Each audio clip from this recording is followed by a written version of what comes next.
Good morning friends. आम्हाला शिकवलेला English part आम्ही तुम्हाला इंग्लिश टू मराठी शिकवण्याचा प्रयत्न करणार आहे. Let's start. Listen carefully and read with me. लक्ष देऊन ऐका आणि माझ्याबरोबर वाचा. What is there under the sea? समुद्राच्या खाली काय आहे? The sea is very deep. समुद्र खूप खोल आहे. There are many plants and animals in the sea. समुद्रामध्ये अनेक प्राणी आहे, वनस्पती आहे. Some of them are very small. काही प्राणी खूप छोटे आहे. Cannot see them with our eyes. आपण त्यांना डोळ्यांनी सुद्धा पाहू शकत नाही. There are fishes, turtles and many strange and beautiful animals in the sea. मासे, कासव आणि अनेक असे प्राणी सुंदर समुद्रामध्ये आहेत. The largest of all animal is the blue whale. सगळ्यात मोठा प्राणी देव मासा आहे. It live in the sea. तो समुद्रामध्ये राहतो. There are many different types of plants in the sea. काही वनस्पती, खूप प्रकारचे वनस्पती समुद्रामध्ये आहेत.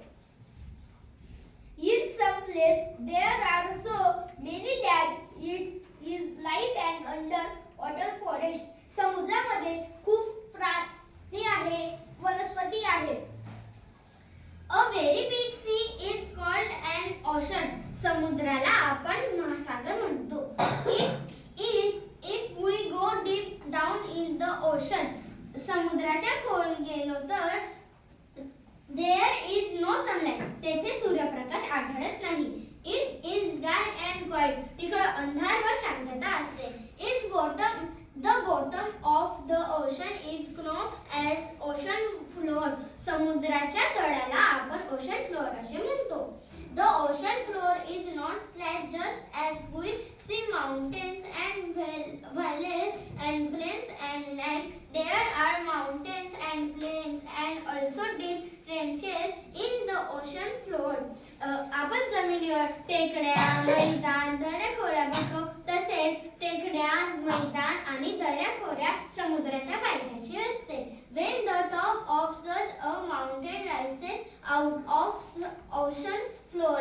जेव्हा असा एखादा पर्वत महासागराच्या पाण्याबाहेर वर येतो, it forms an island. त्याचा बेट तयार होतो.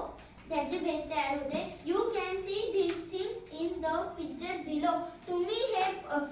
तुम्ही या सर्व गोष्टी पुढच्या चित्रात पाहू शकता. हे ओशन, लँड, प्लेन्स म्हणजे सपाट किंवा पसरट जागा. Ocean water, range, mountains, island. Thank you.